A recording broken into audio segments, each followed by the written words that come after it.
So it wasn't just the second wave of black metal.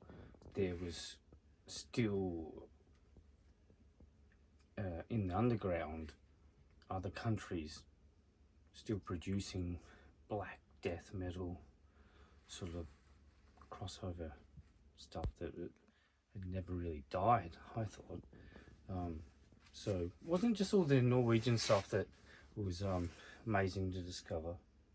For me, this band from Finland is certainly one of the greatest discoveries for me. Beherit. And even when you hear, the early recordings on here from 1990, it still has a very chilly guitar sound, which, in my opinion, predates that trebly sound that Angel Fear the Moon has with the Dark Throne. It's almost like, there was a second wave, no doubt, but there was always bands doing stuff. Like you had Samael, Beherit, Blasphemy, bands with Sarcophago, and there were still people playing black metal. We never died. There was just a bit more underground, and the death metal and the grindcore thing was more popular at the time, but there were still bands doing it, which, before the second wave really just hit.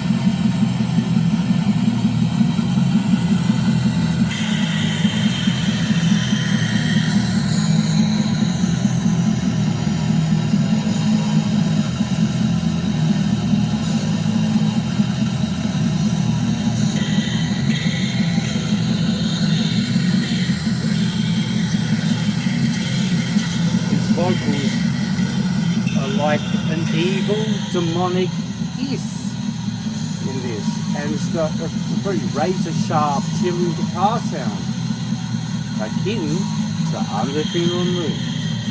And it's 1990. I don't think black metal ever died.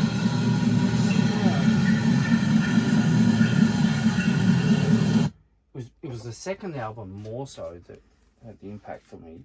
And the variety and the direction it was going with electronic, you could hear even in Drawing Down the Moon. But I think that's indication that, people forget that the sound, the aesthetic, everything it's always been there. It's, And now I'm going to have it all piled up and all disorganized.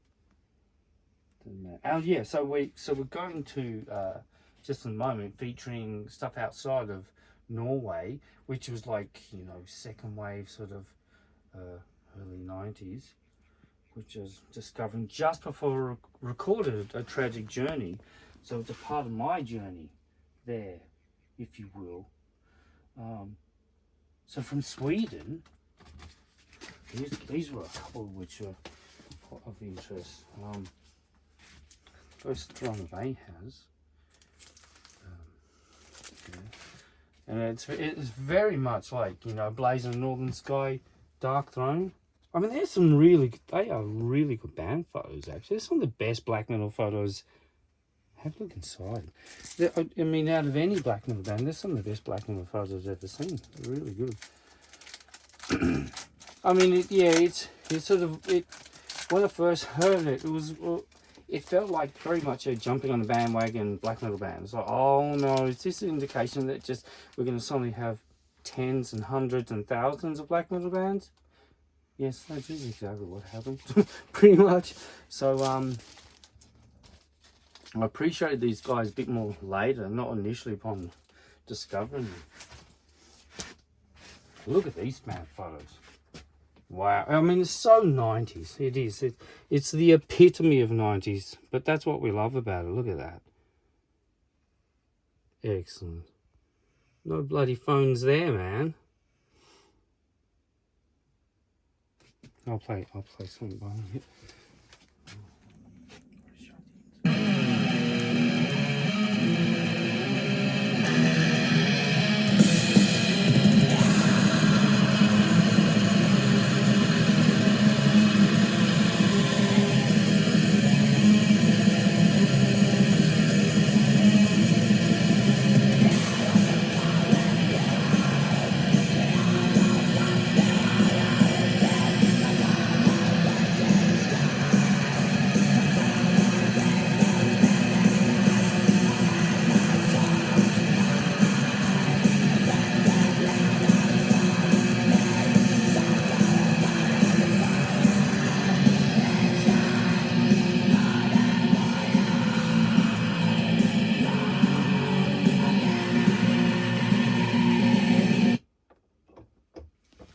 Actually, I remember the first time, I don't know, it must have been the company I was with. I bought this for some strange reason. The first time I bought this, I also took it back the same day. I don't know whether, I think it was because somebody was with me when I first played it, and I normally like to listen to this stuff by myself. And it was almost like the company who was with me almost ruined the experience of getting into it, and they're saying, oh, it sounds a bit like this and this, and I don't know, for some reason I just felt myself taking it back the next day, which was very strange. And then I went and grabbed this instead. But obviously I like that because I own it again, see? So I regret getting rid of it.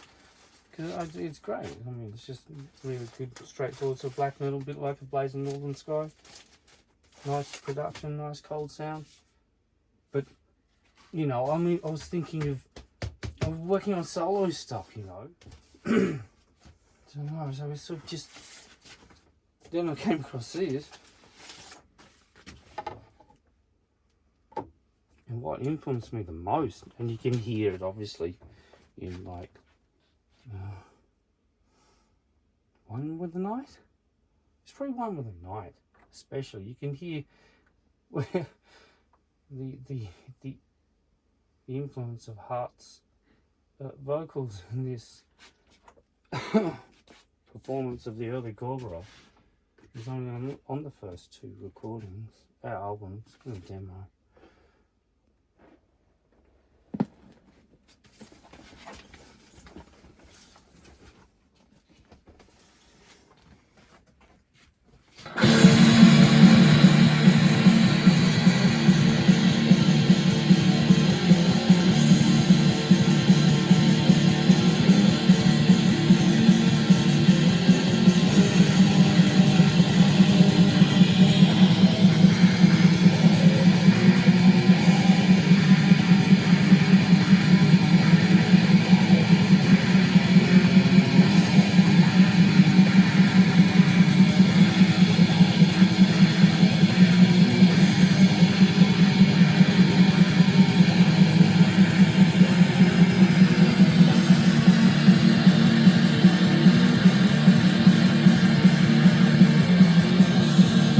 Amazing vocals. So that had a huge impact on me. So when I recorded Tragic Journey, you know, that was fresh in my mind for, you know, there was that, I think it was like One with the Night where it was really high pitched what I was doing and really animalistic, you know, sort of sound like what he was doing, but with more psychedelic, of course, of the reverb and all that kind of stuff.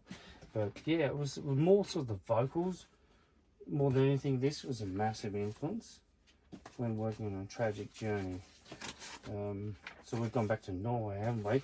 And we'll bounce back to, say, here. One of the earliest bands is Behemoth. And this is actually like a demo. And I'll see if I can actually pick something out where the riff is really similar too. So you can hear my plagiarism. Oh, I'll see if I can find it. Because, you know, when you first start out, no doubt there's going to be a little bit of that getting there, or, you know, just learning guitar. Mostly on acoustic guitar too, and even own electric. It was, Yeah, I really like the sound that these guys had. It's very subtle. We'll show you some blatant plagiarism for a tragic journey. Well, sort of. It's the last black metal track off of Tragic Journey, whatever that's called. And it's a riff in here by Winter Kingdom. I play it faster, but you might see the resemblance.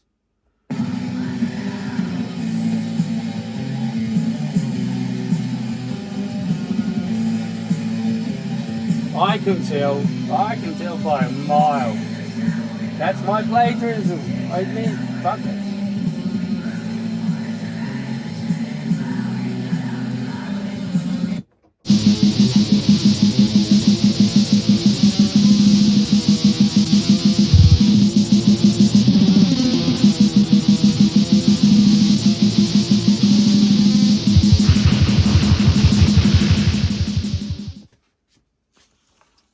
Yeah, another band from Sweden. I discovered via tape trading originally.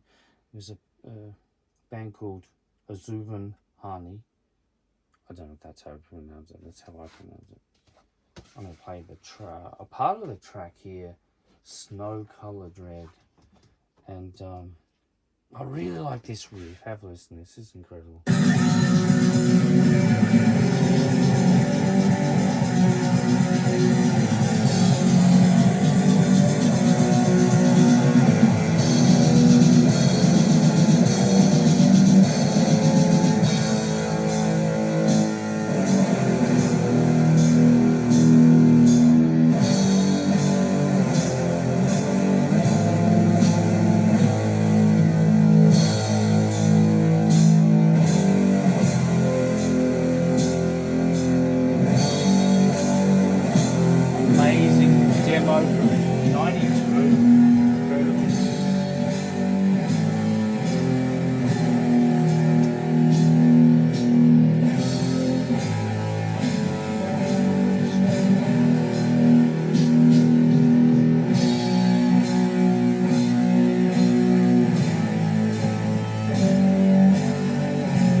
That's the really sort of doomy part, and the other parts are frantic, like Bathory-esque, just blitz riffs and solos. It's incredible. It's such a great demo. This, yeah.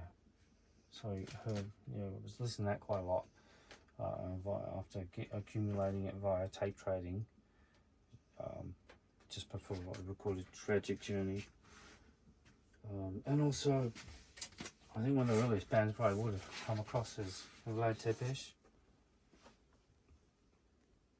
Now, if there's any of these bands that I feature here, it's guilty of being NS, look, let's just say, just appreciate their art for their goodness, because that other kind of stuff, well, whatever. But with this here, I think the first thing I heard was like, it was on cassette.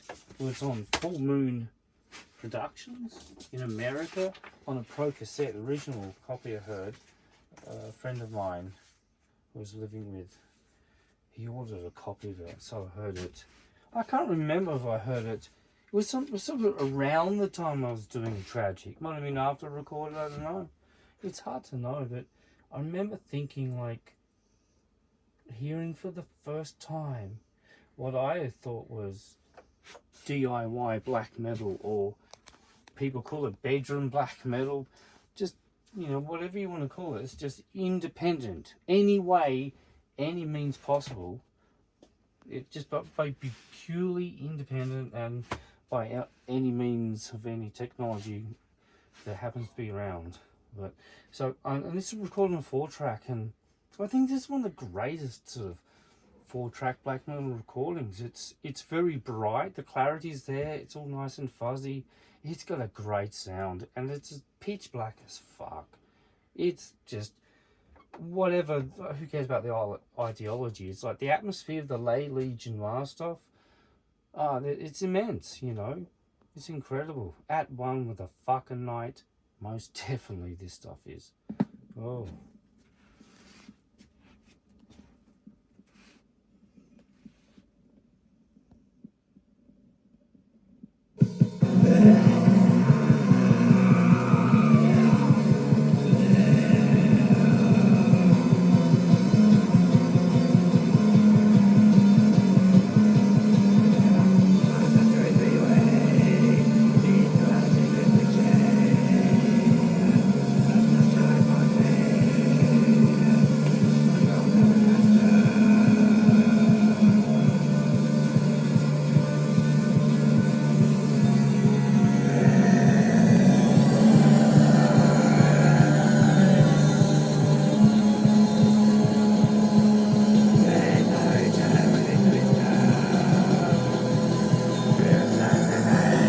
Jumped. Yeah. So on via tape trading again, just on a crummy tape, was some early Arcturus. It was like the My Angel 7-inch.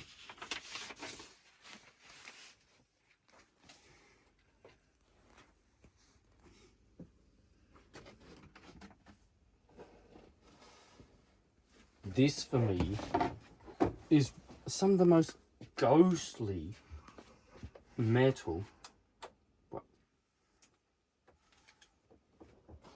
black metal, death metal, dark metal, whatever you want to call it. It doesn't really matter, because for me, when it comes to metal, most of the time I'm after a pretty good atmosphere, and that's what I'm after, is the atmosphere in it. And this song is one of the most ghostly songs, and for many, many years with Striborg, throughout the black metal years, the DSBM, whatever, I've always had the aspect of, you know, the paranormal, supernatural, otherworldly type thing going on, you know, different planes of thought and whatnot, and a very ghostly, eerie atmosphere. But, you know, every time I hear this song, it's just reminds me that I've never achieved anything that's quite like the feeling that I get from when I hear this song.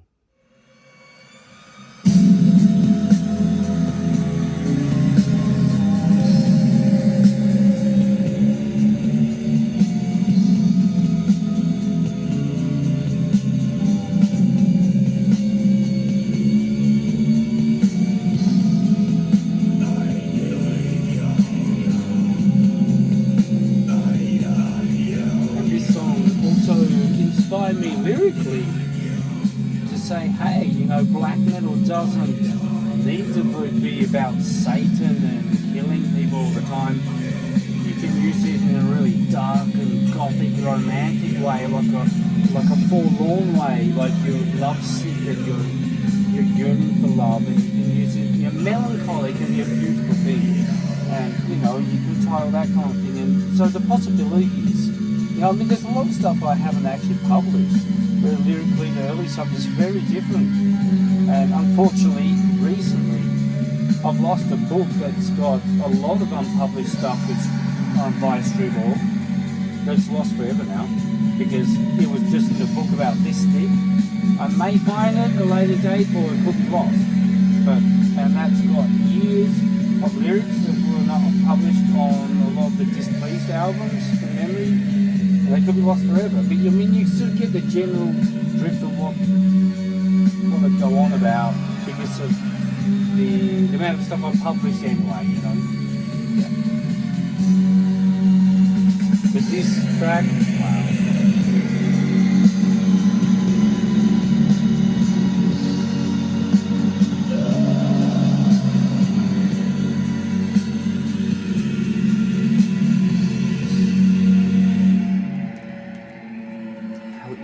That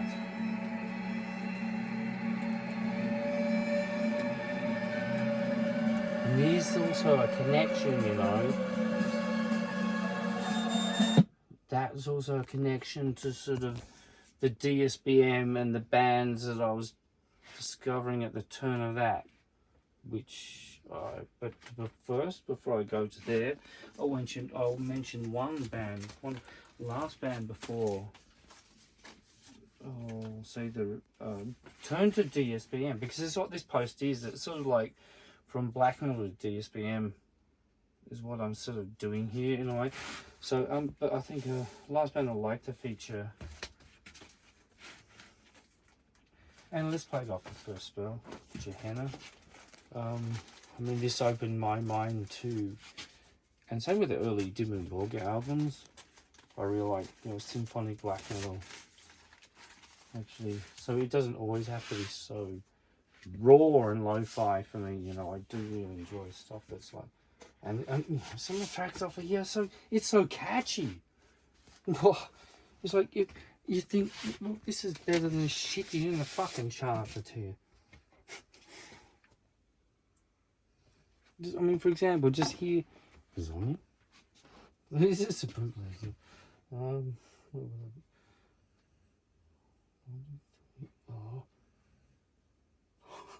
it is on the other side. Oh, I can't work at it. I think it's on this side. This is a bootleg copy, unfortunately, so I think it could be on this side. I fucked up the list, track listing. So I'll play you the track Angel Wings and Raven Claws.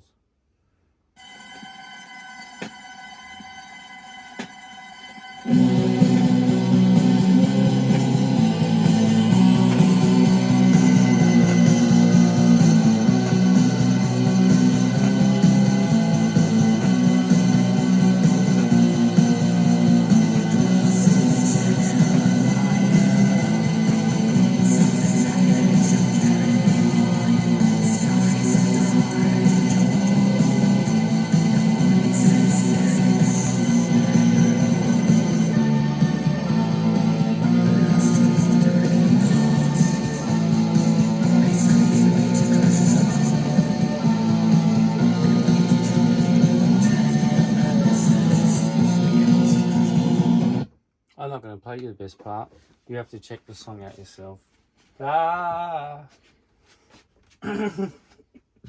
Okay, well, you know, like, there's... So that's sort of a huge portion of, you know, probably the bands that stood out to me and what I was listening to and that probably apply the most, sort of.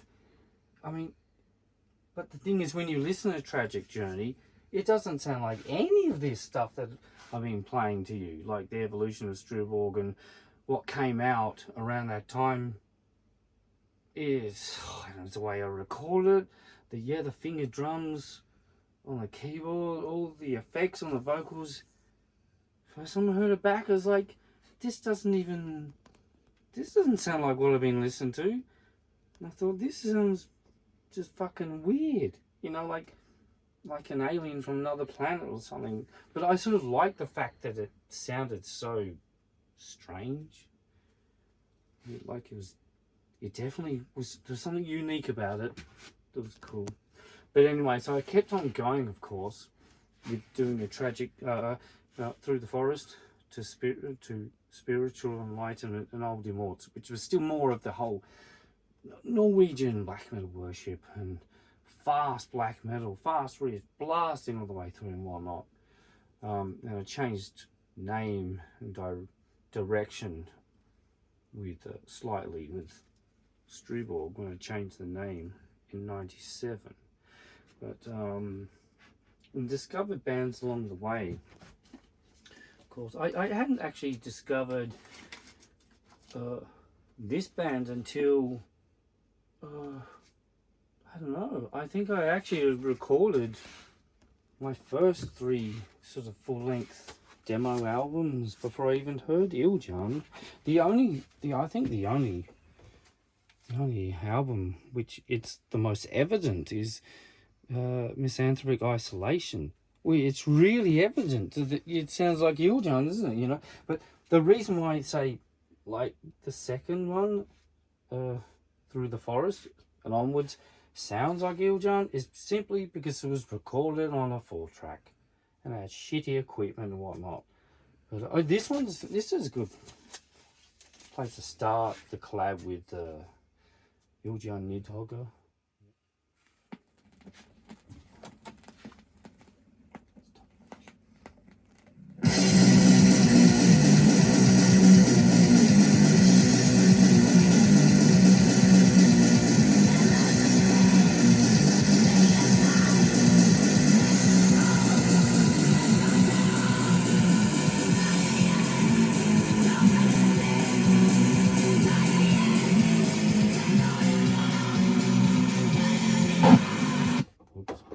So what, you know, regardless again of whatever ideology might be behind, was it Vidar? Or I can't remember his name. Iljan. It's more about what the black metal thing is direct. The misanthropy, the isolation, the landscapes of Norway, you know, that the hatred, all that kind of stuff. That's what it's mostly about. Yeah, and I've really sort of like always liked the DIY, one of the very best DIY approach group, you know. Like, I mean, when, like, you can listen to Transylvanian Hunger, you go, oh, you know, this is great, you know, lo-fi black metal. But then you go and put on, say, the first album by Iljan, and it's like, it feels more genuine, you know. It's like, for me, it encapsulates the hermetical person who just wants to stay away from people, and you know, probably for good reason, you know, and just plays the most direct, pinpointed, black, hateful metal, you know, misanthropy, you know, yeah, directly execute for sure, and primitive short songs like punk songs sort of thing, and amazing. Some of the riffs are very unique in what he does too. Yeah, I actually wrote to him couple of times in the past, and sent him a couple of CDs, and sort of felt like sort of had unofficial approval from what I was doing, I guess, you know, like, oh, that's cool. Yeah, I had a box of letters for, you know, back in the day where I wrote to Kvarfall out of China back in the day, and you know, Iljan, a few people back in the day. I don't even know where they are, you know, but yeah. Okay, so also with the whole Darkthrone thing, that was very inspiring because I played in a band as well as doing solo stuff. But the whole concept, the one-man thing, of course, pretty much Burzum is the earliest when it comes to one-man black metal. But Fenris, in fact, did some one-man sort of death metal stuff as early as 89, and then some black metal as early 91 with the Fog as well. So this is quite inspiring. See more his personal and a different side, the folky side, which is incredible, you know. But this is probably what would be at, you know, not so much a tragic, or around that time, tail end of a tragic. Yeah, the Cathari years, the sound you're hearing on the Cathari and all the reverb, I think it's sort of similar in a way to this.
So throughout my journey of discovery of the 90s black metal scene, whether it was Norwegian or international, any part of the globe of the world, there was many bands of interest.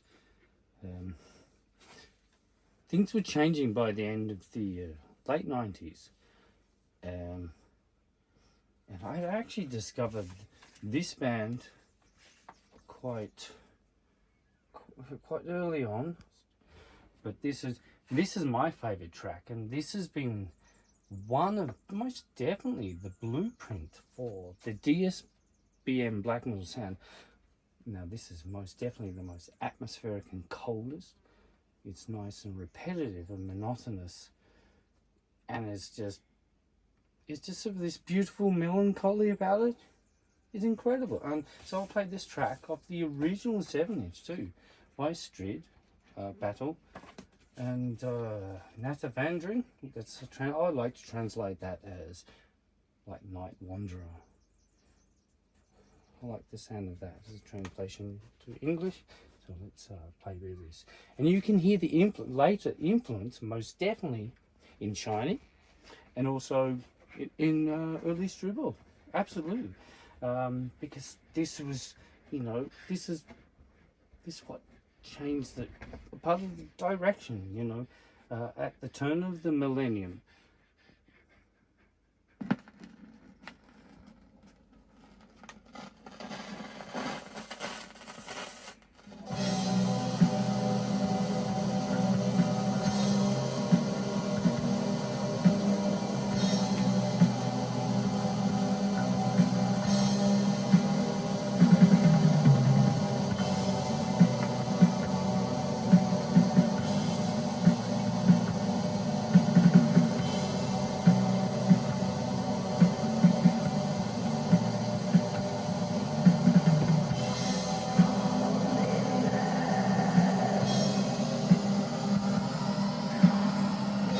That is.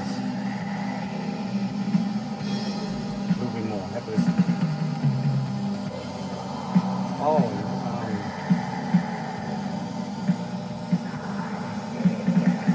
it's like almost jazz drumming.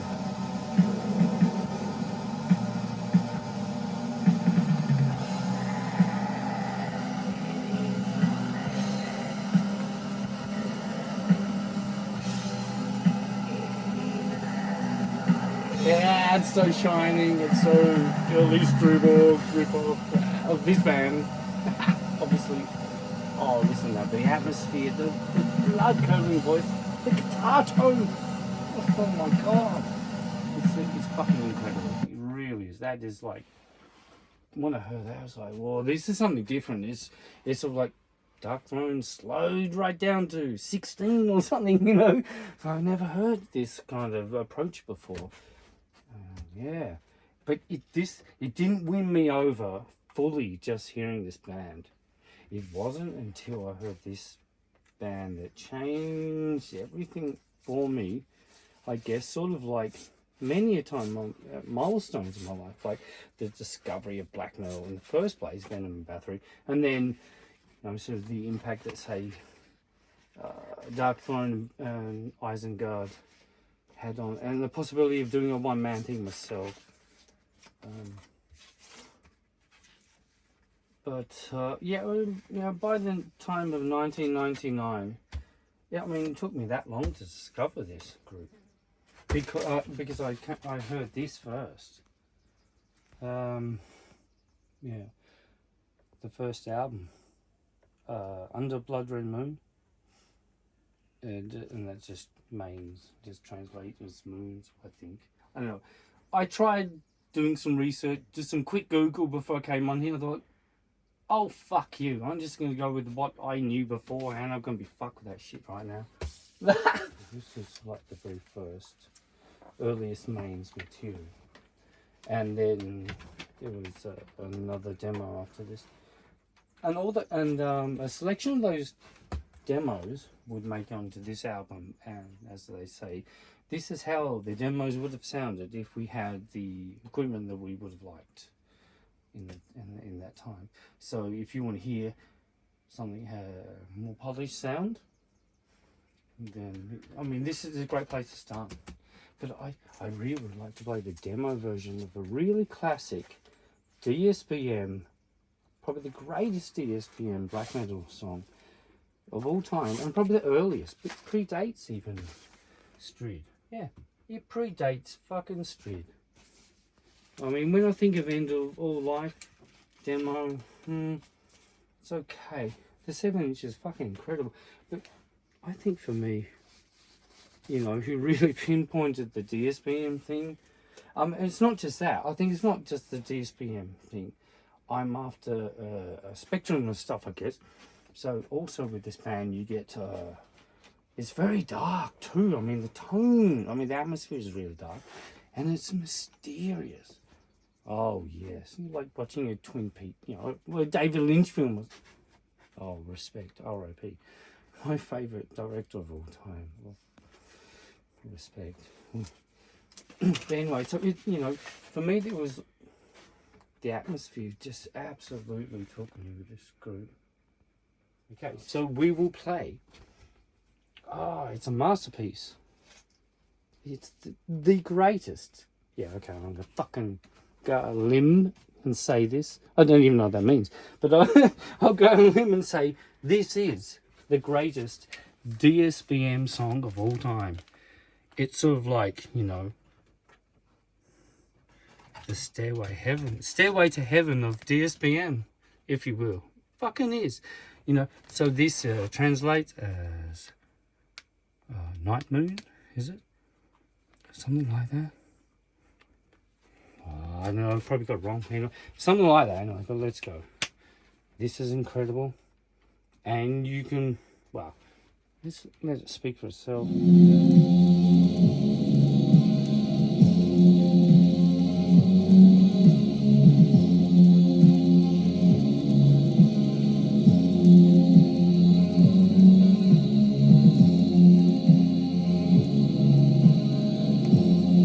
Also, it's worth noting that Zasta did an incredible rendition of this song also as a bonus track on one of his vinyl editions.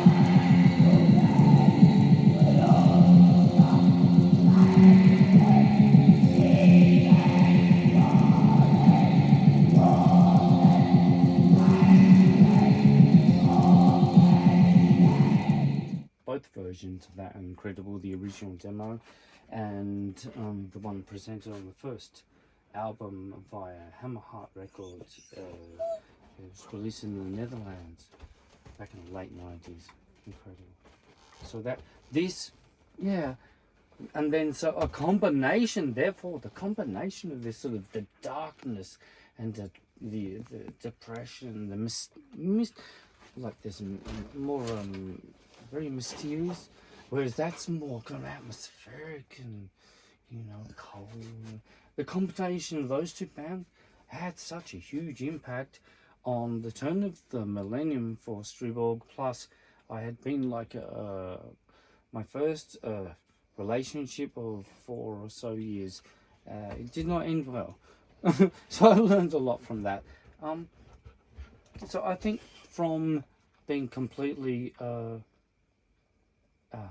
going through that, breaking up, my first serious relationship, it was 4.5 years. I mean, that's a long time to be with somebody at quite a young age, and it wasn't very good, but I learned a lot from it. But also the bands I was discovering, and I was finding less and less appealing. Just people just want to go and just blast away, and I just found there's so much more depth and darkness to this approach of the metal way. Oh, and a late entry for me. I love this too. For me, yes, a late entry and fantastic. I was so chuffed to find when I got the vinyl version of this by Bloodthorn, because I heard the demo from a friend. This friend was the guy who helped me record A Tragic Journey Towards a Light. I mean, we can go more into that at a later date. We can have more connections and all that kind of stuff. So so I heard the demo. I just loved it because it was just more of. It was more of this Strid mains taking their time. 8-minute songs, 10-minute songs, real slow, really dark, mysterious and ghostly sort of, I thought there's something to this way of black metal. It doesn't have to just be raging or blitzing, raging hate. Well, that's good too. But yeah, but I liked it. Something appealed to me so much about this at the time, what I was going through, and not just that. A lot of stuff that I've gone through as a kid that I'll never mention to you because it's way too personal, and I would never ever mention something so personal in my life. Just to get some kind of fishing for fucking sympathy or whatever. I'm not that kind of fucking person, believe me. So yeah, I have a life story like anyone else. Oh, they fucked up the labels on this, so it'd be hard to find. Well, it could be on here. The labels like the other way around. But I was just amazed that Season of Mist back in the late 90s had issued the demo on side 4 with the erroneous label, the wrong way around or whatever, which was quite common occasionally. So as I was saying, I was very lucky for Season of Mist and Merciless to present on side 4 with the wrong labels. Now, because I had the CD version, digipack, I gave it to the drummer of Psychroptic. Hey, he's a cool man. I haven't seen Dave in ages. But anyway, yeah, it's great. It's some good photos on it. Yeah, nice digipack. But the vinyl version had the demo. So I'm going to queue up a nice, tasty part of this. And this is more of Strid mains sort of approach. Yeah.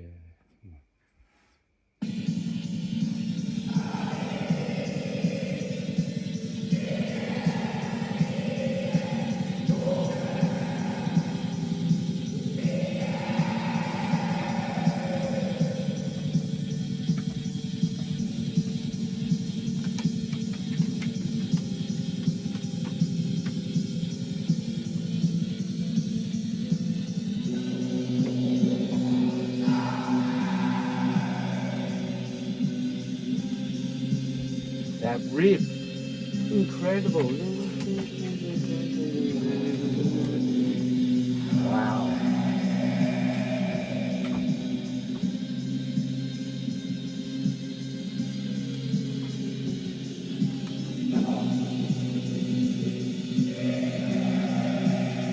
I wish they recorded a bit more of this first before they went into the typical studio sort of sound.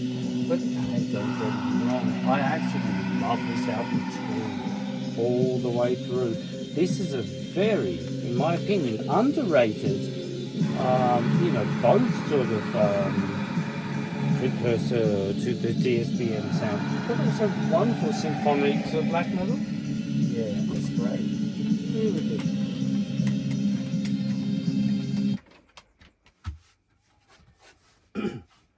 So we've covered Norwegian black metal, but simultaneously there was cold meat industry that I was absolutely fascinated with from Sweden, and it was Carmony and the cold meat industry who introduced me to industrial music and dark ambient music, which I'm ever so pleased, and from reading early interviews and discovering some of my favourite bands now of all time, like Throbbing Gristle and Cabaret Voltaire, who's been a massive influence on the Black Wave stuff that I do. And one of the most appealing groups on the label, it's a raison d'etre. It's a reason for existence, if you will. this would be like the fourth official album, I think. In Sadness, Silence and Solitude. My favourite album by him is the one before this, actually, Within the Depths of Formations. And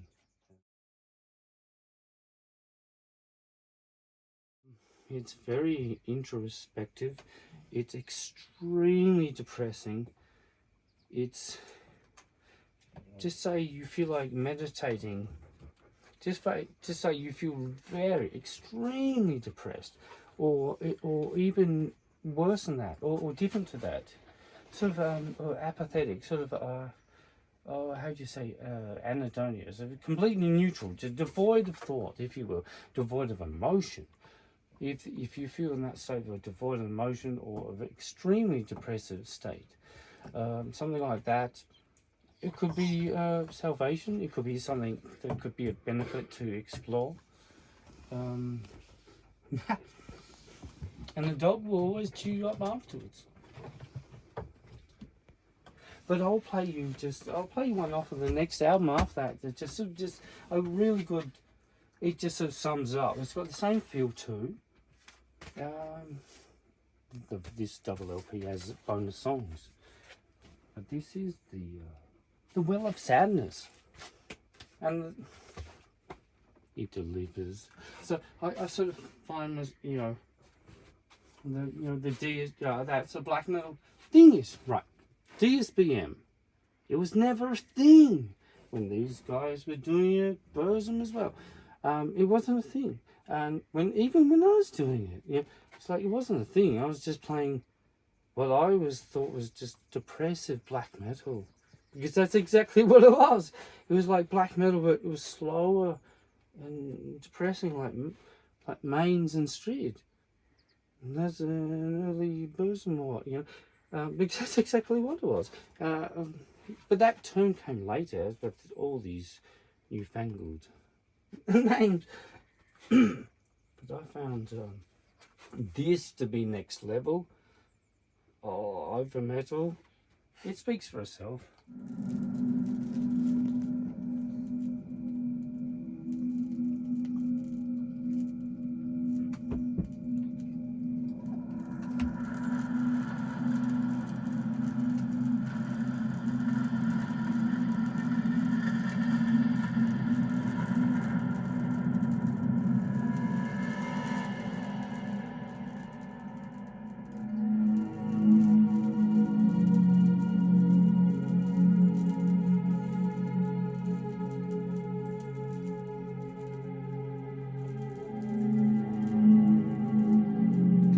Introduced me to the world of contemplative, depressive, meditative, dark ambient music. I embraced it. I let it consume me. It's not good for you, but that's what it's there for. And there's a real beauty in melancholy. I think we all know that, and we all succumb to it, and we let it consume us a little bit too much from time to time. But it's utterly beautiful.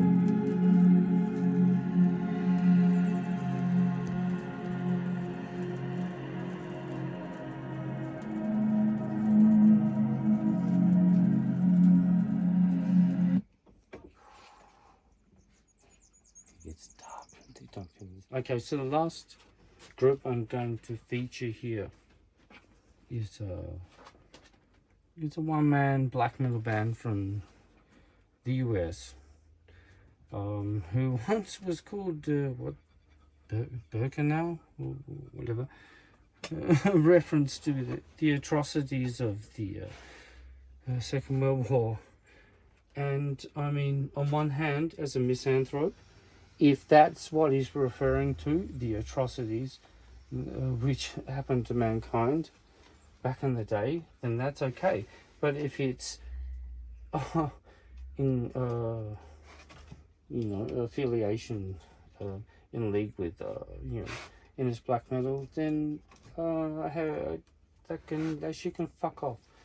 But I'm not sure. I mean, he has association with a couple of NS black metal labels, but know nothing about the man behind the band. So again, we will listen to this amazing art for what it is. But what I do like about this project is this is one of the earliest bands. I mean, this is from the US, you know, and like sort of, and has a very eerie, ghostly sound to it that you would again hear in the works of, you know, Crom and Zasta Leviathan. This is a nice little part of this demo album, whatever, called Insects. It's really dark and mysterious, ghostly and atmospheric, and you can most definitely hear the influence, influence, like in the formative years of Striborg, sort of DSBM, before I probably had more original approach, perhaps.